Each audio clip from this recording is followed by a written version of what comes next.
If you asked my brother Alex what the most important thing in his life was, he'd say family. With a straight face. If you asked anyone who knows him, they'd say, his gaming PC. This is a story about how those two things collided, with my Honda Civic in the middle. I'm Taylor. I'm 22, work part-time at a coffee shop, and go to community college full-time. My car is my lifeline. It's not fancy. A 2012 Civic with a dent in the back fender and more miles than I like to think about. But I paid for it myself, every penny. From senior year babysitting and 2 summers of sweating at a warehouse. I used that car to get to school, to work, to take my grandma to her doctor's appointments. So when my big brother Alex begged to borrow it, just this once, I hesitated. Please, Tay, he said, leaning on my bedroom doorframe. My car's in the shop, and I promised the guys I'd be there tonight. If I cancel, they'll call me flaky forever. He's 25. His guys are his Dungeons and Dragons group. You're going to D&D, I said, not a job interview. He clutched his chest dramatically. D&D is my job interview, he said. First impressions matter. I rolled my eyes.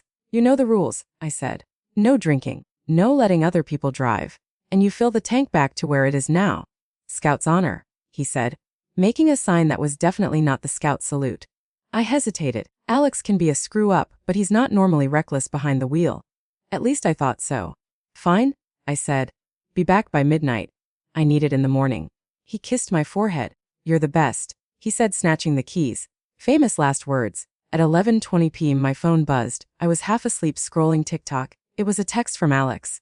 Don't freak out. Never a good opener. I sat up. What happened? Dots appeared. Disappeared, came back. Some idiot stopped short. I tapped his bumper. Everyone's fine. I'll explain when I get home. My stomach dropped. I called. He picked up on the second ring. What do you mean tap it? I said. Is the car okay? It's drivable, he said. That's not an answer. I snapped. Are there dents? Broken lights. He hesitated. Little ones, he said. Look, it was raining. The guy in front of me slammed his brakes. I didn't have time. Did you call the police? I cut in. No need, he said quickly. It was minor. We exchanged info. His car barely has a scratch. Mine took most of it. I pinched the bridge of my nose. You mean my car? I said. Alex, I need details. He sighed. He said, insurance will handle it. Insurance? Right, my heart thudded. Did you tell them you're not listed on my policy? I asked. Silence. Tay, you know they just overcharge you for extra drivers, he said. We've talked about this. It's a scam. Oh my God, I whispered. You hit someone in my car while not being a covered driver. It's fine, he insisted. We'll just say you were driving. We're not lying to insurance, I said. That's literally fraud. Tay, come home. I snapped. Now. He muttered something under his breath and hung up. 20 minutes later, headlights washed over the living room curtains. I went outside. The damage made me want to vomit. The front bumper was crumpled. The hood was bent up slightly on one side. The headlight on the right was spider-webbed with cracks, and the passenger side fender was definitely not the shape Honda had in mind. This is not a tap, I said. Alex shrugged, sheepish. It looks worse than it is, he said. It still drives. That's not the point, I said. I can't afford bodywork, Alex. Did you even get the other guy's info? Yeah, he said, handing me a crumpled piece of paper. He was chill about it. Said he might not even file a claim if the buff shop takes his scratch out. Lucky you, I muttered. I went straight inside and pulled up my insurance app. When I entered the claim, there it was in black and white. Warning: your policy does not list the person involved as a covered driver. This may affect coverage. I called the claims line anyway. The rep was polite but firm. Because the driver at the time of the accident is not a listed driver, we may still cover damages that exceed the other party's liability, she said. However, your collision coverage is subject to a $1,000 deductible, and your premiums may increase. $1,000. I had $200 in my savings account. My stomach clenched. I hung up and walked into the kitchen. Alex was raiding the fridge. You owe me $1,000, I said. He froze, yogurt in hand. Excuse me, he said. Deductible, I said. Insurance will cover the rest if we're lucky, but I have to pay the first $1,000. You were driving, you pay? He scoffed. I don't have that kind of money lying around, he said. I barely cover my student loans. Then you should have thought of that before you rear-ended somebody, I said. It was an accident. He snapped. You're seriously going to nickel and dime family over a mistake? A mistake that might cost me my only transportation, I said. This isn't nickel and dime. This is rent or repairs, He rolled his eyes. You're being dramatic, he said. It's not like you're gonna lose your job. You can Uber for a while. With what money? I asked. The imaginary 1,000 you're not paying me. He put the yogurt back with more force than necessary. I'll help when I can, he said. But I'm not taking out a loan or selling my stuff over a fender bender. He said, my stuff, like it was sacred. Like the thought of touching his possessions was more outrageous than the fact he just trashed mine. I looked at him. At his brand new sneakers. At his smartwatch. At the faint glow from his room where his high-end gaming PC hummed like a spaceship. And something cold settled in my chest. Okay, I said quietly. If you're not paying, I'll figure it out. He relaxed. See, he said, slapping my shoulder. That's my girl, you always land on your feet. That night, lying in bed staring at the cracked paint on my ceiling, I thought about what he'd said. My stuff, that custom-built PC was his baby. He'd spent months saving for each part. The neon-lit case. The RTX 3080 graphics card he would not shut up about. The curved monitor that cost more than my monthly rent. He gamed for hours every night with a headset on, yelling at strangers. He also worked 30 hours a week at a tech support center and lived at home rent-free. Mom and Dad charged him nothing, because he's still figuring it out. I paid them $300 a month for my old room. He had money. He just chose to blow it on pixels instead of responsibilities. And if there's one thing siblings know better than anyone else, it's each other's pressure points. I didn't act right away. I tried the reasonable adult route first.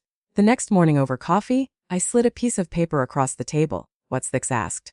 Payment plan? I said. On it I'd written, total at 1,000, payment schedule, 200 by next Friday, 200 on the 15th of next month, 200 on the 30th, 200 on the 15th, 200 on the 30th, 200 every paycheck? I said, 5 paychecks. You can still pay your loans and buy your stupid energy drinks. He laughed. You made a spreadsheet, he said. Of course you did. I stared. I'm serious, Alex, I said. I can't eat this entire cost. He waved a hand. I said I'd help when I can, he said. I'll throw you some cash. Not some, I said. This, $1,000 stacks, he repeated, getting that patronizing tone only older brothers and middle managers possess. You'll get over it. No, I said. I won't? 2 weeks went by. I paid the deductible with my entire savings and a cash advance on my credit card. The shop fixed the car. My next insurance bill came. Premium up $6 a month, thanks Alex. He gave me 41 cents and said, happy now? I wasn't. Another week? I walked past his room and saw him unboxing a new gaming chair. Where'd you get the money for that? I asked. Bonus, he said. Work crushed their quarterly numbers. A bonus you could have used to pay me back, I said. He shrugged. I needed a new chair, he said. Bad back. Something inside me snapped. I thought about that payment plan page in the trash. About the credit card interest ticking away. About the way he'd breezily said, you always land on your feet. Like that meant I could absorb any hit he dealt me, and my brain clicked into a different mode. Repossession. If he wasn't going to pay voluntarily, I'd just have to collect my own collateral. I knew that legally, what I was planning was questionable. He hadn't signed anything. I had no court order. But the moral equation in my mind balanced out. He had damaged my property and refused to pay. He had zero qualms about me draining my account for his mistake. And he treated his PC like a luxury shrine while telling me I was selfish for wanting my car fixed. Still, I decided to be semi-fair. First, I gave him a final chance. Guys, Mom said at dinner one Sunday, we need to talk about money. Great minds. She looked at Alex.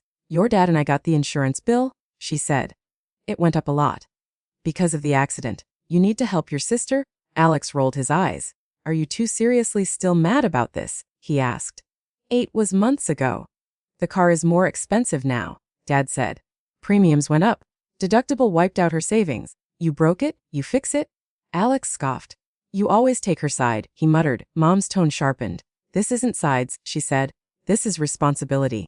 He slammed his fork down. Fine, he said. I'll give her something next month, happy? How much? I asked. He glared. Enough, he said. Back off. No, I said. How much? He stood up. You know what? I'm done with this, he said. I'm not having every meal turn into a guilt trip over a little fender bender. If you needed the money that bad, you shouldn't have bought such a crappy car. He stalked to his room and slammed the door. Mom sighed. Dad rubbed his temples. He'll come around, Mom said weakly. No, I said, feeling weirdly calm. Won't. Because of course he wouldn't. Why would he? No one had ever made him. Until now. Alex worked late on Tuesdays and Thursdays.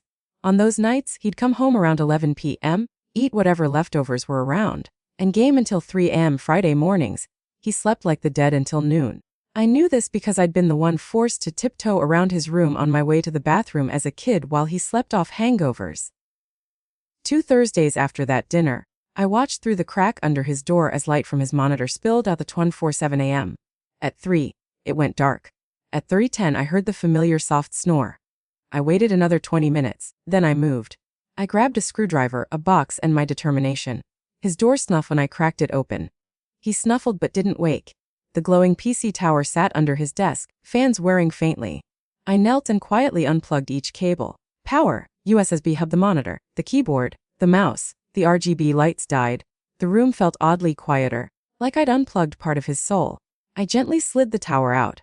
It was heavy but manageable. I tucked the cables into the box, along with his precious wireless headset. On my way out, I snagged the GPU box from his closet. He'd kept it, of course, for resale value.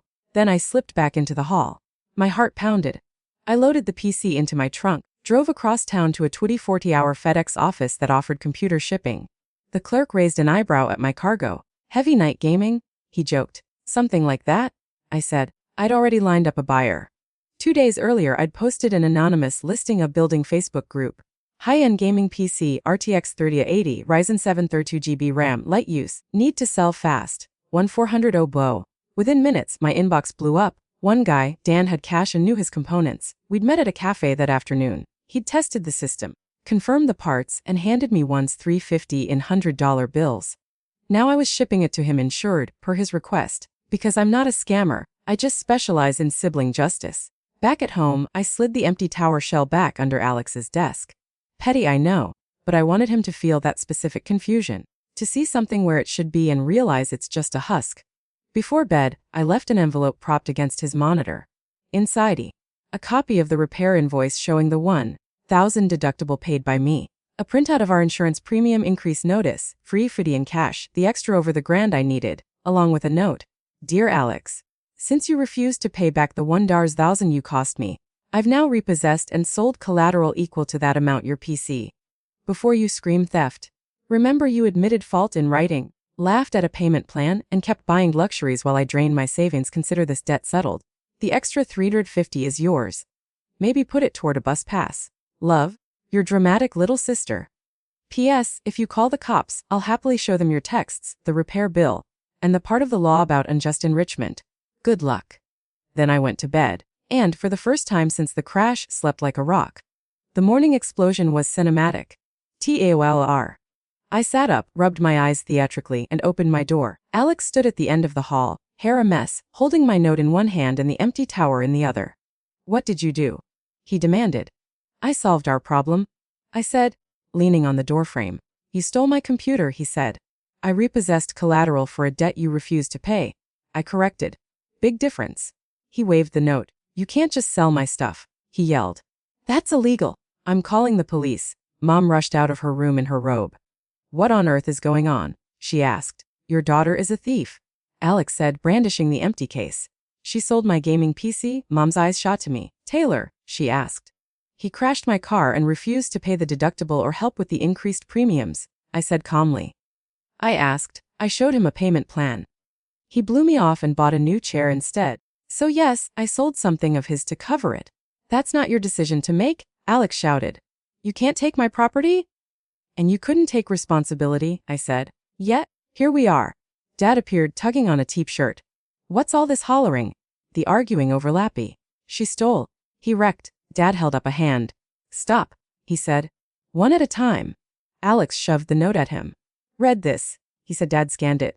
Read his face did something interesting, not disapproval. Something closer to begrudging respect. Is it true? He asked Alex. You promised to pay and didn't. I said I'd help when I could, Alex said. She sold my computer. That's not helping, that's insane. You wrecked her car, Dad said. That's not helping either. It was an accident, Alex insisted. Yes, Dad said evenly. And accidents still have consequences. He turned to me. You sold it already? He asked. Yes, I said. Use the first $1,000 to pay the card I put the deductible on. The rest is in cash. You can have that, Mom, if you're worried about fairness. Mom looked conflicted. Sweetie, I understand why you're upset, she said. But selling his things without talking to us? I did talk, I said, multiple times. You said you'd handle it. Months passed. Nothing happened except my bills. So I handled it. Alex sneered. You think the cops are going to buy this collateral crap, he said. Call them, I said. Let's see. He stared at me.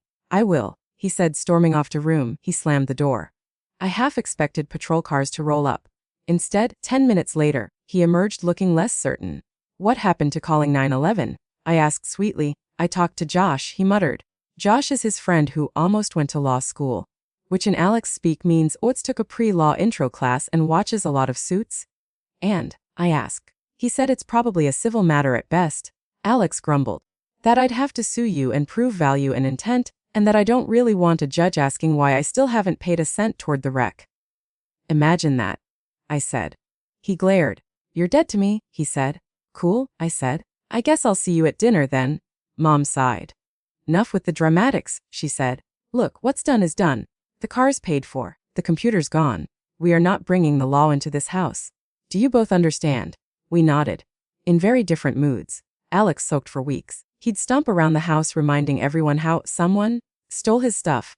I ignored him. Slowly, a funny thing happened. He started taking extra shifts at work. He sold a few other toys. One day, he came into the kitchen and set an envelope in front of me. There, he said, 200.